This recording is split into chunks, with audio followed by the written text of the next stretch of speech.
In a part of the southwest corner of Worcestershire designated as an area of outstanding natural beauty are the Malverns. The whole area is steeped in history and the views are amongst the finest you'll see anywhere. The hill range is some 8 miles of pre-Cambrian rock, formed 650 million years ago, making them the oldest in England. Whether or not you come here by train, a look at Great Malvern Station is a must. It was built in 1861 to impress the famous and wealthy visitors. Restoration work was carried out in 1987 and 1988, and it's now preserved as the most ornate small station in the country.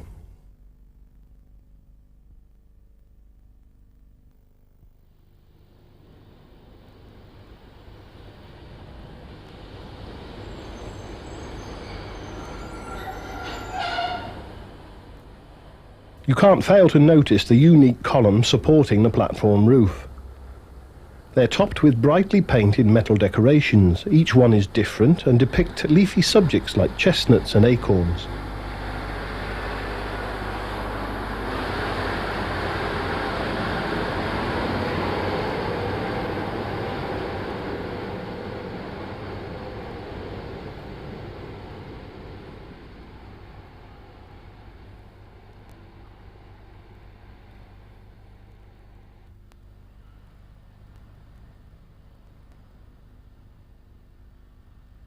Outside are some particularly well-preserved Victorian gas lamps. There are many more examples like these and different designs all over Malvern. Overlooking the station is what was one of the largest Great Western hotels in the country, called the Imperial. It's now the Malvern Girls' College and caters for students from all over the world.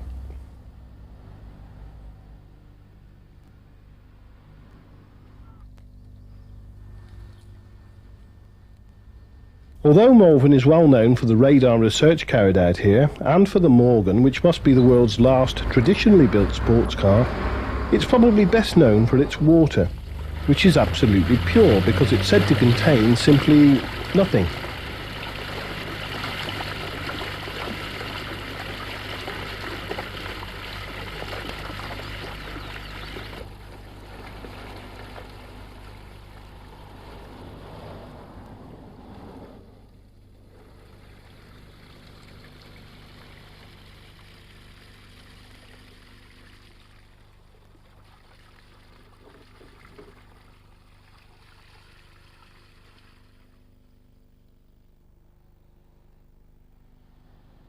Great Malvern's Bellevue always was and still is the centre of local activities. The oldest parts of the town are around here, and you can see what a fine example of a Victorian spa this is. The hills and springs made Malvern what it is today. It's thought that the first bottled water in the country came from here and was sold nationwide hundreds of years ago.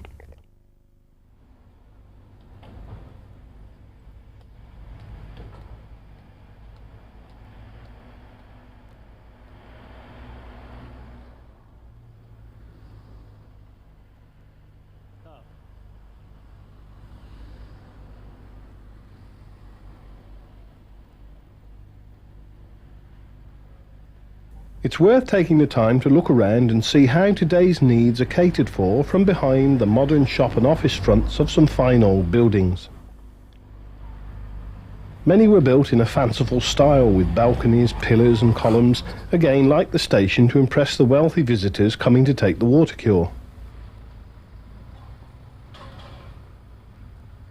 The Foley Arms has seen some illustrious visitors in its time and carries the royal coat of arms. Along the front is some very attractive, intricate cast ironwork.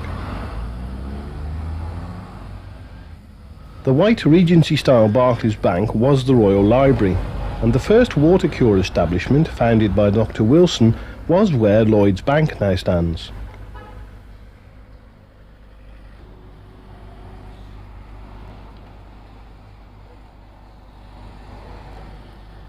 Part of the town's busy shopping area is Church Street. And down here is the main entrance to Great Malvern Priory.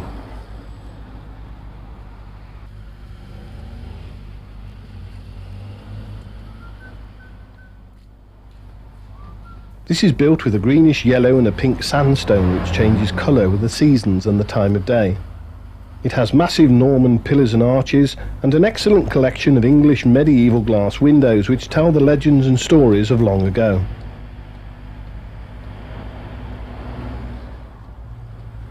Under the tip-up seats of the monks' stalls are some mysterious medieval wood carvings.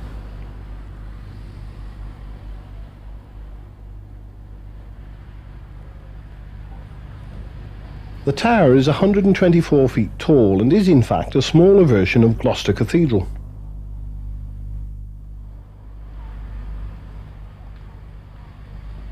Beyond the Priory's western exit is the Abbey Gateway, which has stood here since somewhere between 14 and 1500 years AD.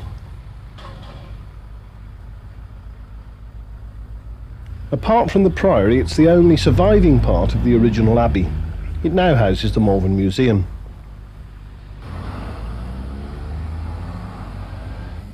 Through the arch is the Abbey Hotel, the site of the old monastery cloisters, the infirmary, the prior's house and the monk's herb garden.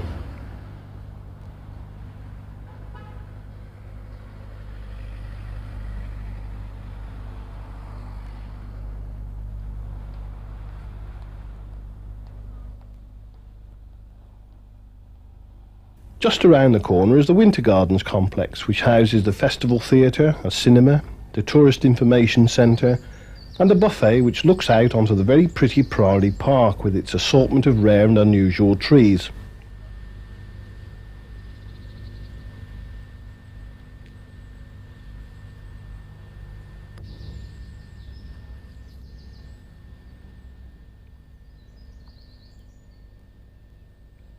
This was all a part of the monastic lands, and the monks used to keep their fish in a large pond here.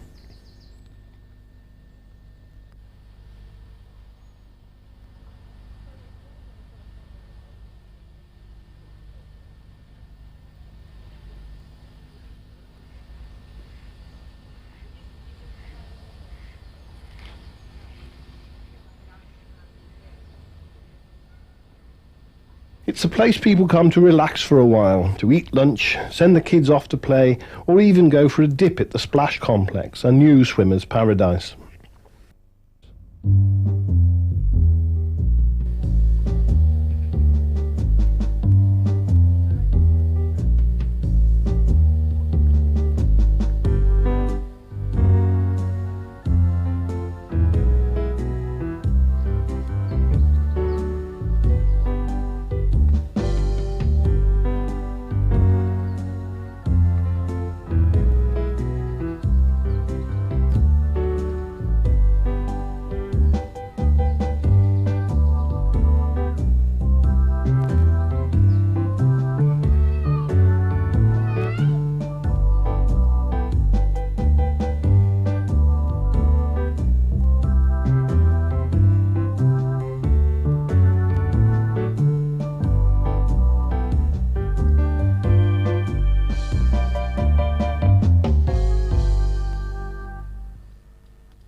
Around the sides of the old bandstand are initials carved into the bricks.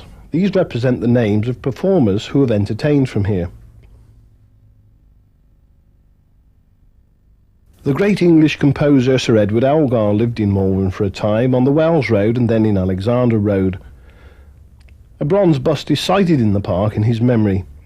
He's buried with his wife in St Wolstan's Roman Catholic churchyard at Little Malvern. Jenny Lind, a famous singer known as the Swedish Nightingale, also lived part of her life here. Just up the road from the park is a rare and unusual post box. There's another one in Worcester Road, Malvern Link, and a third one in St Andrews Road. They're shaped like Greek pillars, which is where the name pillar box came from.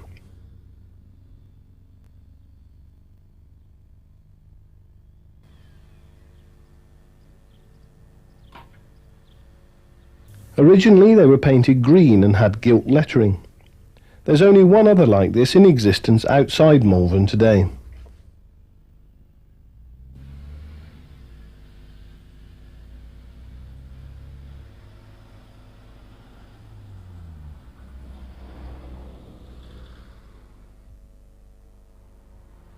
From Bellevue there are two main access points to the hills. One is between Rosebank Gardens and the Mount Pleasant Hotel and starts with 100 steps.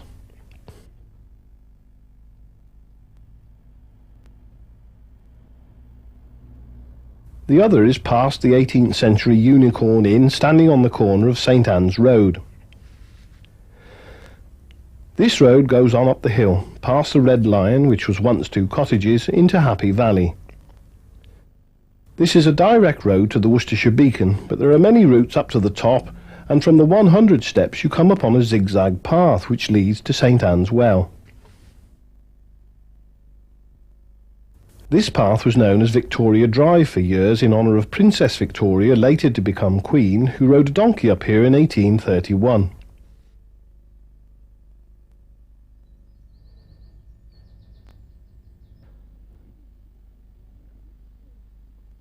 A cottage was built over the well in 1815, and the hexagonal part was added in 1844. Although this was not the first well thought to contain healing powers, Holy Well at Malvern Wells and St Anne's were the ones to gain distinction and lasting importance. Wrought iron gates are in memory of Miss Joyce King. She was the editor of the Malvern Gazette.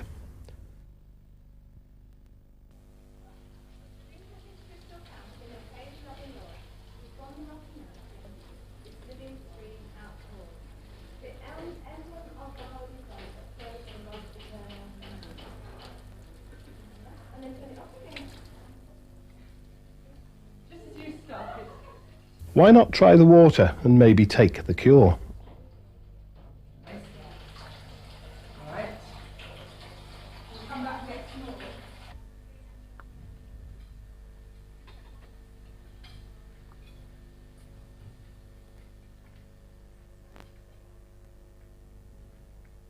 From the well, the path winds up the hill towards the top.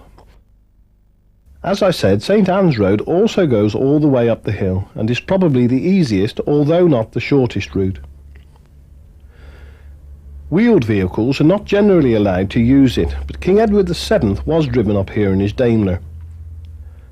Sir Edmund Hillary had to walk up like the rest of us.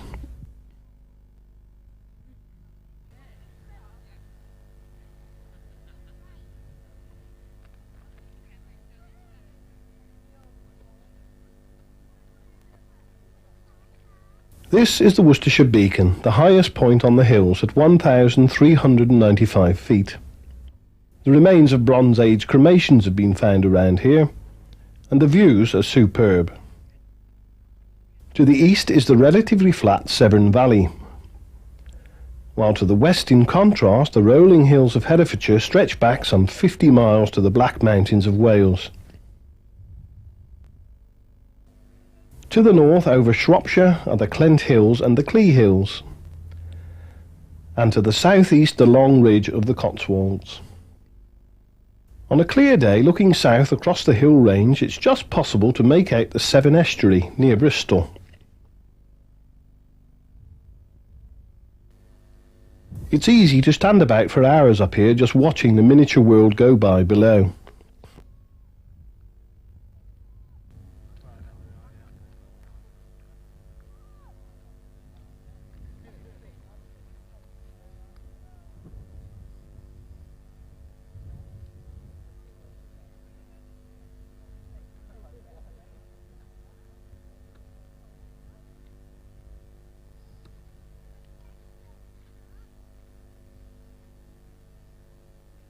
The path south from the beacon comes down to the Witch Cutting, one of 3 passes through the hills.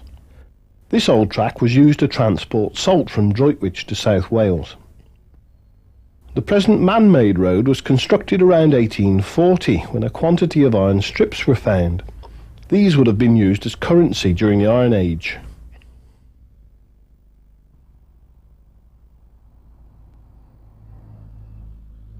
Through the cutting on the west side is Jubilee Drive. As its name suggests, the road was built for Queen Victoria's Jubilee in 1887 and runs along the hillside to British Camp.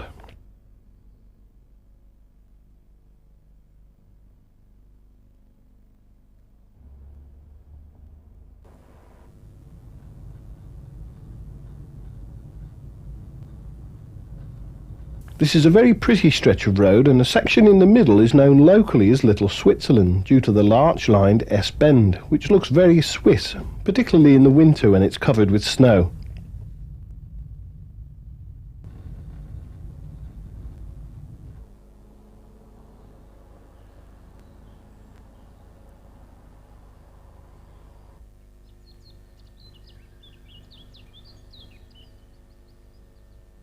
A popular place for visitors to stop for tea is the Kettle Sings. Above here on Pinnacle Hill are two Bronze Age burial chambers. It's also a favourite starting place for hang gliders during the finer weather. If you decide to climb the hill at this point, you'll be able to see the Red Earl's Dyke. This is a long ditch constructed by the Earl of Gloucester in 1287 as a boundary against the Bishop of Hereford. It's so designed that any deer crossing over from the bishop's side would have great difficulty jumping back again.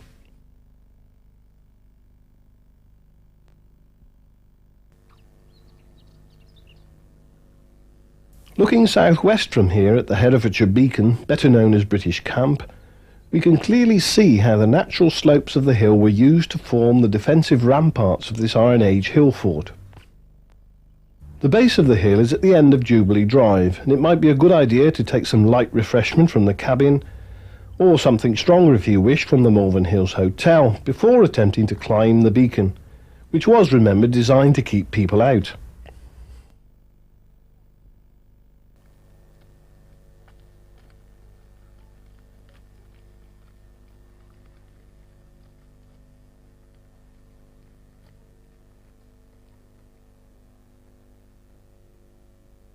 The earliest top parts date from around 300 BC.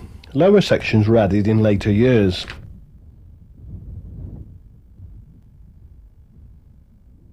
Some of the ditches are up to 12 feet deep in places, and the outer ramparts are 1.25 miles long.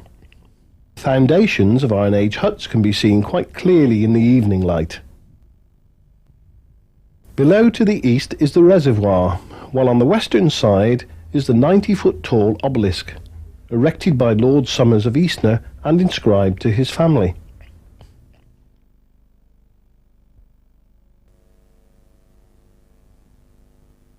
Down the hill at the southern end is the Giant's Cave, carved out of the solid rock. Legend says that a hermit or a shepherd lived in it rather than a giant.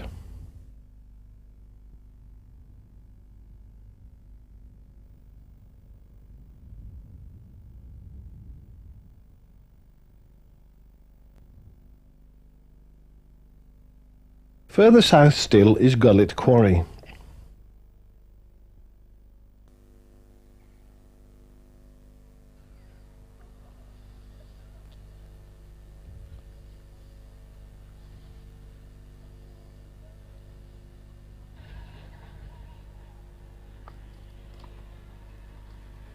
This has been landscaped by the Malvern Hills conservators, and the tremendous effects of the Earth's movement can be clearly seen in the rock face.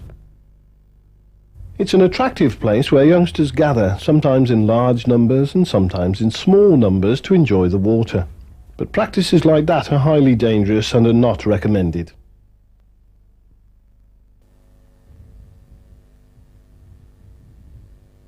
Rising up above the quarry is the wooded Midsummer Hill, another Iron Age hill fort.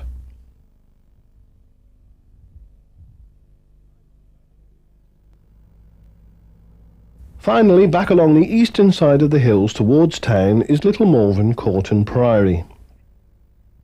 The court is open to visitors on 2 days of the week and is certainly worth a visit. The priory suffered greatly during the dissolution of the monasteries. All that's left is the tower and the choir. But there's lots more to see and do in Malvern that will put a spring in your step like a breath of fresh air.